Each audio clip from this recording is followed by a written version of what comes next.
आज इस लेक्चर में हम डिस्कस करेंगे केमिकल शिफ्ट को। इससे पिछले लेक्चर में हमने एनएमआर को डिस्कस किया था। आज उसकी दूसरी पार्ट में हम बात करेंगे केमिकल शिफ्ट के बारे में। केमिकल शिफ्ट क्या होता है? देखो, केमिकल शिफ्ट को हम रिप्रेजेंट करते हैं डेल्टा से, और ये इक्वल है किस चीज की? Frequency of the observe proton. जो प्रोटॉन हम मतलब देखना चाहते हैं, जो हमारी अंडर ऑब्जर्वेशन होता है, तो उसकी फ्रीक्वेंसी और minus frequency of the reference. जो रेफरेंस हम लेते हैं, यानी एनएमआर में हम क्या करते हैं, एनएमआर करने के लिए हमारे पास एक रेफरेंस होता है। उस रेफरेंस से हम क्या करते हैं, दूसरे कंपाउंड का केमिकल शिफ्ट फाइंड करते हैं। और इस केस में जो केमिकल रेफरेंस जो होता है, स्टैंडर्ड जो होता है, वो हम यूज करते हैं, वो टीएमएस है, टेट्रामीथाइल साइलेन। हम इसको यूज करते हैं। तो आप लोगों ने क्या करना है, जो फ्रीक्वेंसी आपके पास आती है ऑब्जर्व प्रोटॉन की, यानी जो प्रोटॉन आप स्टडी करना चाहते हैं, जिस कंपाउंड का इसमें किस किस्म के प्रोटॉन है, तो उसकी फ्रीक्वेंसी और जो आ गई आपके पास, उससे माइनस करेंगे फ्रीक्वेंसी ऑफ द रेफरेंस, जो कि हम लेते हैं टीएमएस। डिवाइड करेंगे इसको किस चीज के? Operating frequency of the spectrophotometer. जिस फ्रीक्वेंसी पे आप स्पेक्ट्रोपोटोमीटर को चला रहे, रन कर रहे हैं, उसी फ्रीक्वेंसी पे आपने इसको डिवाइड करना है। तो आपके पास जो वैल्यू आती है, उसको हम कहते हैं केमिकल शिफ्ट, जिसको हम रिप्रेजेंट करते हैं डेल्टा से। अब फॉर एग्जांपल देखो, ये मेरे पास का ये ग्राफ है, ये मैंने ग्राफ बनाया है। यहाँ पे इस साइड पे मैंने बनाया है टीएमएस का। टीएमएस का मतलब है टेट्रा मिथाइल सेलेन, और इसका स्ट्रक्चर कुछ इस तरह है कि एक सिलिकॉन होता है और उसकी साइड पर 4 मिथाइल ग्रुप अटैच होते हैं। ये हम स्टैंडर्ड लेते हैं। जब भी हम एनएमआर करते हैं, तो एनएमआर करने के लिए हम थोड़ा सा अमाउंट जो है वो टीएमएस का लेते हैं, और टीएमएस का जो केमिकल शिफ्ट होता है वो हम 0 लेते हैं। आर्बिट्री हम क्या करते हैं उसको, ये मैंने लिखा यहाँ पे, इसको हम क्या करते हैं 0, यानी इसका जो डेल्टा वैल्यू है, या जिसकी जो केमिकल शिफ्ट की जो वैल्यू होती है, हम इसको आर्बिट्री 0 कंसीडर करते हैं। अब क्यों 0 लेते हैं? क्योंकि हम इसको एज अ स्टैंडर्ड लेते हैं। स्टैंडर्ड लेते हैं, और बाकी जितने दूसरे कंपाउंड हैं, उन कंपाउंड का हम इसके रेफरेंस से उनकी केमिकल शिफ्ट की वैल्यू को हम फाइंड करते हैं। तो इसलिए हम इसकी जो केमिकल शिफ्ट वैल्यू है वो आर्बिट्री 0 लेते हैं। तो ये ग्राफ देखिए, इस साइड में मैंने बनाया है 0 ppm, यानी टेट्रामीथाइल साइलेन का जो केमिकल शिफ्ट वैल्यू होती है वो हम 0 लेते हैं। और यहां पे दूसरी एक पीक मैंने बनाई है 3 ppm पे, ये दूसरी किसी कंपाउंड का है। तो अब हमने क्या करना है, इस टीएमएस के रेफरेंस के लिहाज से हम देखेंगे कि दूसरे कंपाउंड का पीक कहां पे नजर आता है। तो 0 है, और ये किस चीज पे? 3 ppm पे है।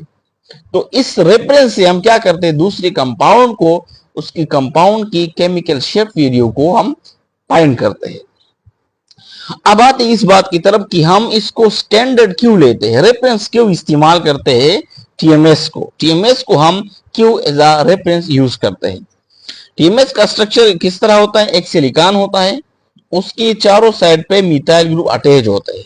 इस स्ट्रक्चर को हम कहते हैं टेट्रा मिथाइल साइलेन। और इसके जो केमिकल शिफ्ट वैल्यू होती है, ये वो हम क्या करते हैं, उसको हम आर्बिट्री कंसीडर करते हैं कि ये क्या है, ये 0 है। वजूहात क्या है या रीजन क्या है, क्यों हम इसको आर्बिट्री 0 लेते हैं, या इसको हम क्यों जो है वो स्टैंडर्ड लेते हैं, या कुछ रीजन मैंने लिखे हैं। अगर आप लोग गौर करें तो इस टेट्रामीथाइल साइलेन में देखिए, एक मिथाइल ये, दूसरा मिथाइल ये, तीसरा मिथाइल ये, और चौथा मिथाइल ये, 4 मिथाइल है, और एक मिथाइल में 3 प्रोटॉन मौजूद है। तो टोटल 12 प्रोटॉन है। अगर आप देखिए, इसका एनवायरमेंट सेम है, मीन 3 हाइड प्रोटॉन एक कार्बन के साथ अटैच है, और वो कार्बन फर्दर सिलिकॉन के साथ अटैच है। इसी तरह ये दूसरा मिथाइल में जो मौजूद 3 प्रोटॉन है, वो कार्बन के साथ डायरेक्टली अटैच है, और फिर वो कार्बन अटैच है सिलिकॉन के साथ, और बाकी 2 भी इसी तरह अटैच है। यानी इन तमाम प्रोटॉन का जो 12 प्रोटॉन है अंदर टीएमएस, उन तमाम प्रोटॉन का जो केमिकल एनवायरनमेंट है वो सेम है। तो जब इसका केमिकल एनवायरनमेंट सेम है तो ये सिंगल पीक हम देते, मतलब ये जो स्पेक्ट्रम में इसका पीक आएगा ये सिंगल पीक प्रोवाइड करता है। एक रीजन तो ये कि सिंगल केमिकल इक्विवेलेंट प्रोटॉन है और सिंगल पीक प्रोवाइड करता है, तो आसान हो जाता है हमारे लिए उसके, क्योंकि एक सिंगल पीक इसका आता है।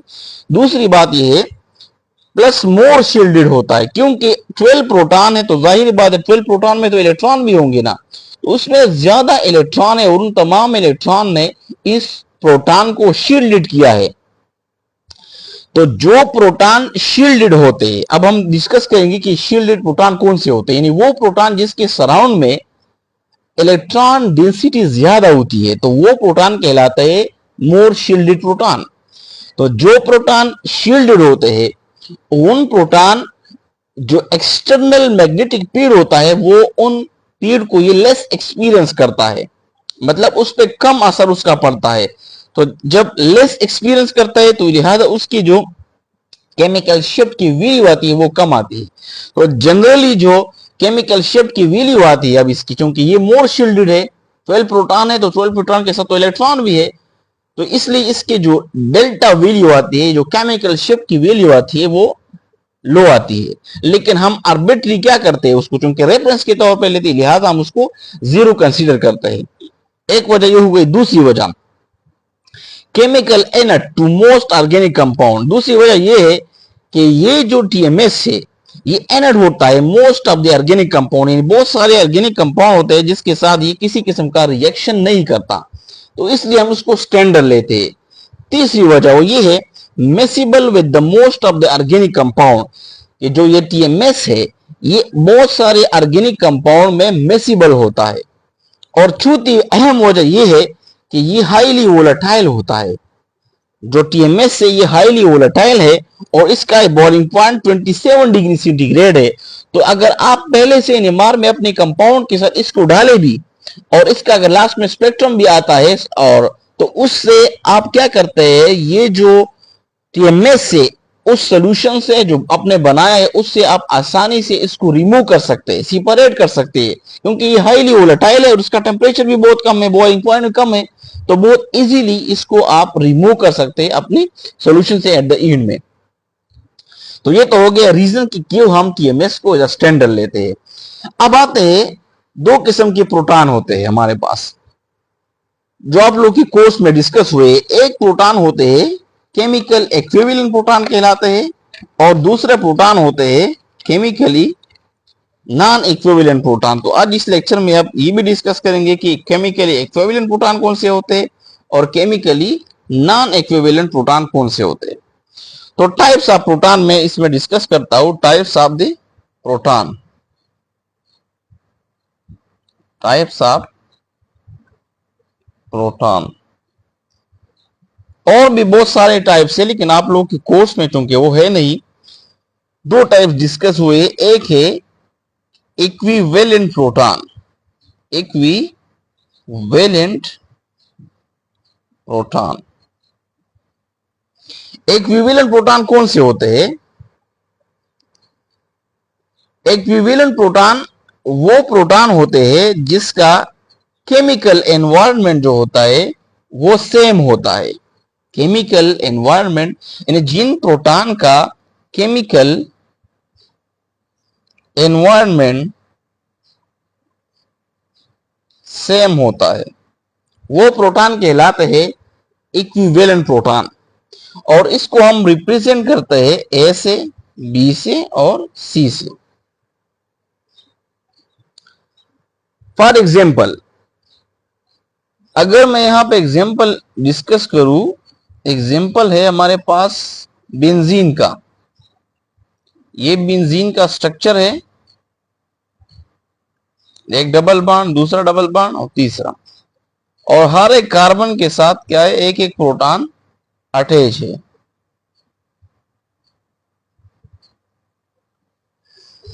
अब अगर आप लोग इस प्रोटॉन को देखें जो बेंजीन में मौजूद है, तो इन तमाम प्रोटॉन का जो एनवायरनमेंट है वो बिल्कुल सेम है।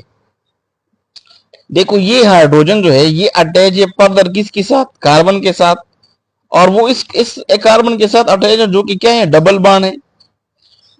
और वो कार्बन जिसके साथ ये अटैच है वो फर्दर अटैच है दूसरे कार्बन के साथ, वो कार्बन अटैच है हाइड्रोजन के साथ, वो भी डबल बॉन्डेड है। इसी तरह ये दूसरा वाला हाइड्रोजन भी सेम है। तो अगर आप इन तमाम प्रोटॉन को आप देखें तो ये तमाम प्रोटॉन बिलोंग करते हैं to the same chemical environment. तो इसका जो पीक आता है सेम है, तो ये लिहाजा मैं इसको रिप्रेजेंट करता हूं ए और ए, यानी 6 प्रोटॉन जो है ना वो 6/6 प्रोटॉन वो chemically equivalent chemically same environment से बिलोंग करते हैं।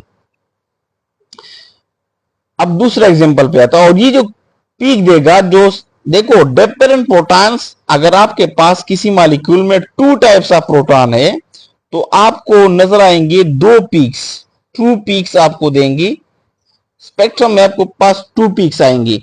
अगर 3 डिफरेंट टाइप्स ऑफ प्रोटॉन है तो स्पेक्ट्रम में 3 पीक्स आपको नजर आएंगे।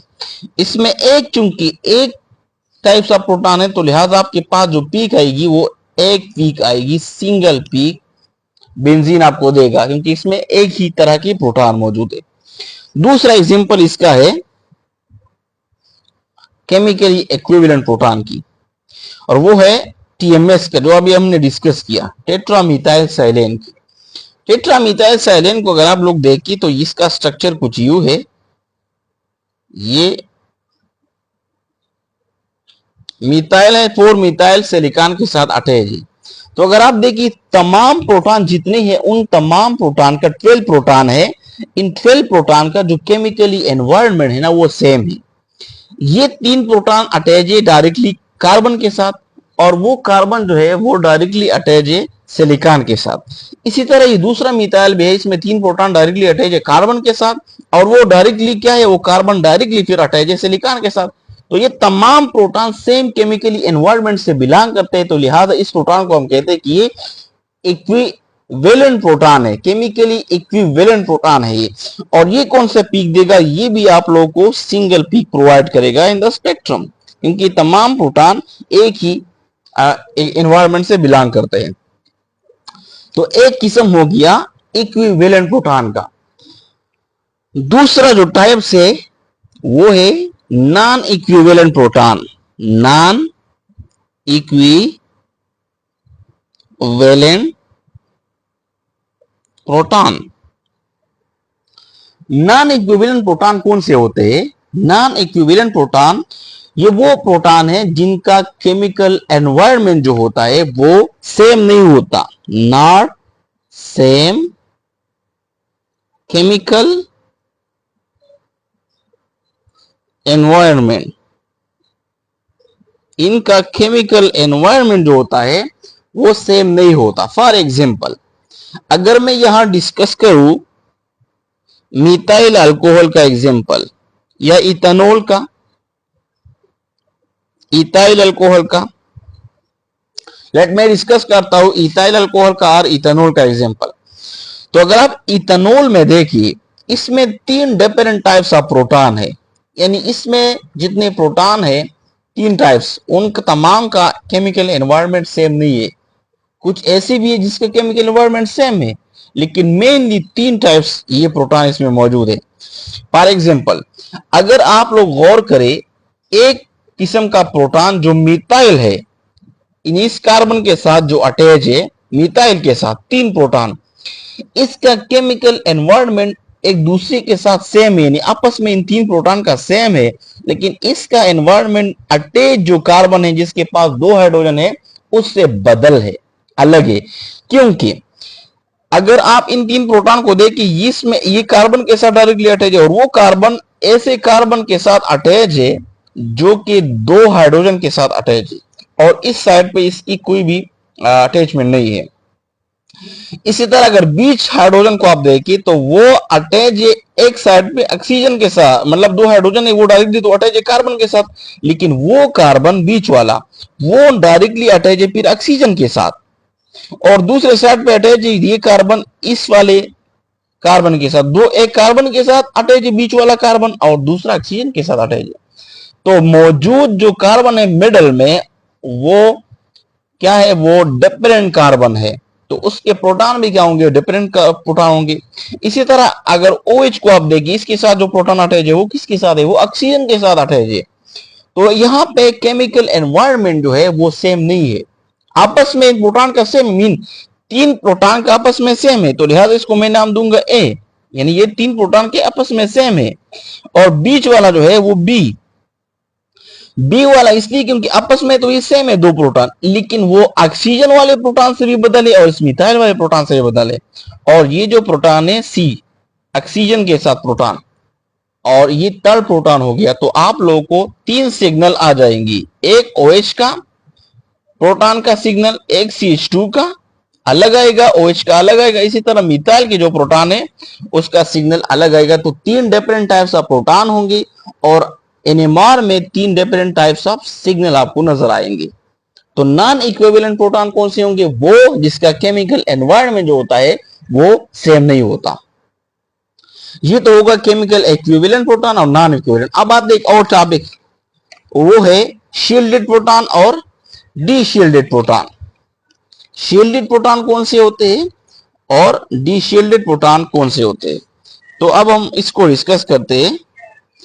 पहला मैं डिस्कस करता हूं यहां पे शील्डेड प्रोटॉन। शील्डेड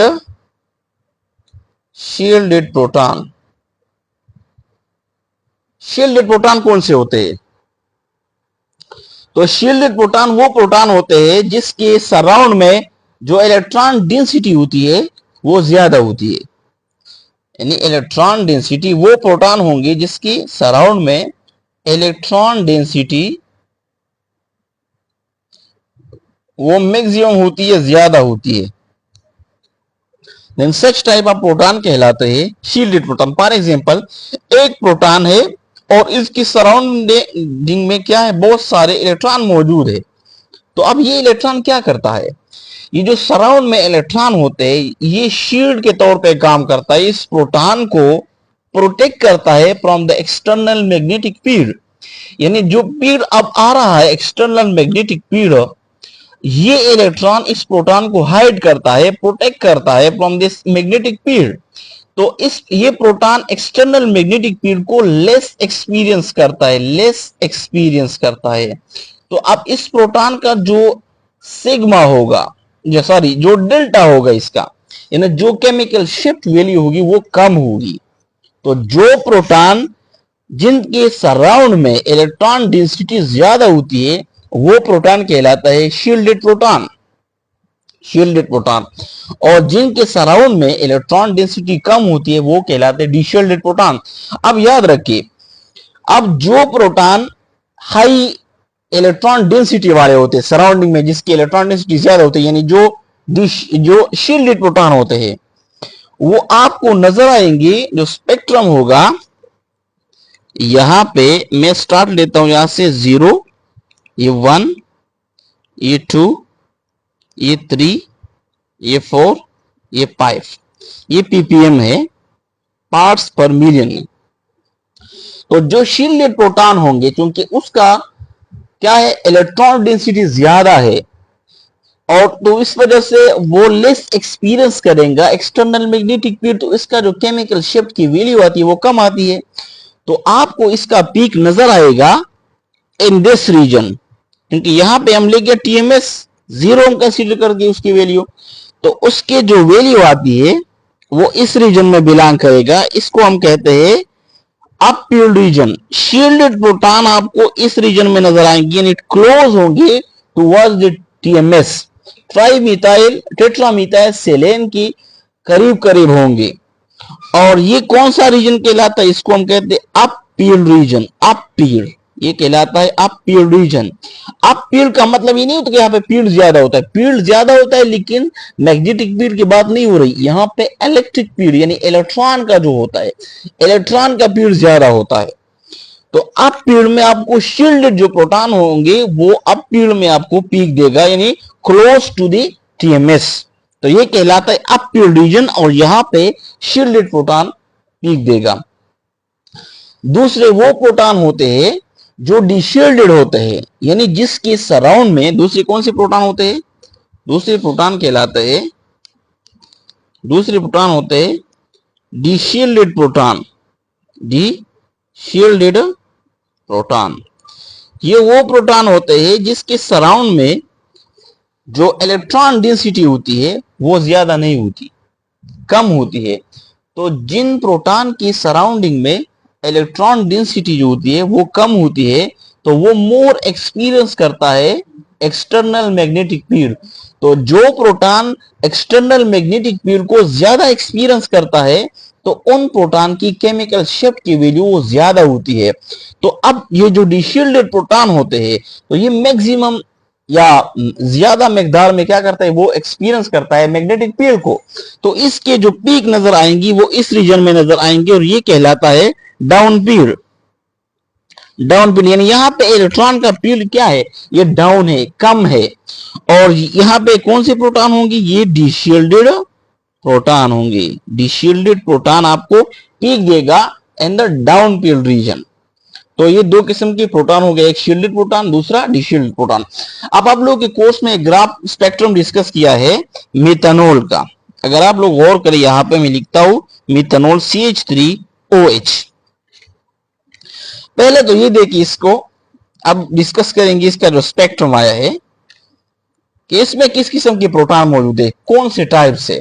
तो अगर गौर करें तो एक तो OH के साथ जो प्रोटॉन अटैच है, एक तो ये हो गया ए, एक नंबर प्रोटॉन, एक टाइप सी हो गया प्रोटॉन का, और दूसरा मिथाइल के साथ जो अटैच है ये टाइप बी। यानी ओवरऑल इसमें दो टाइप्स ऑफ प्रोटॉन है, टू टाइप्स ऑफ क्या है, प्रोटॉन है। तो अब ये टू पीक्स देगा, टू पीक्स। एनएमआर में ये हमें प्रोवाइड करेगा दो पीक्स। तो अब आते हैं इसके स्पेक्ट्रम की तरफ। इसका स्पेक्ट्रम कुछ यूं बनेगा, यहां मैं ड्रा करता हूं 0 से 0 ppm। ये पीक है किस चीज का, ये है टेट्रामीथाइल सेलेन का।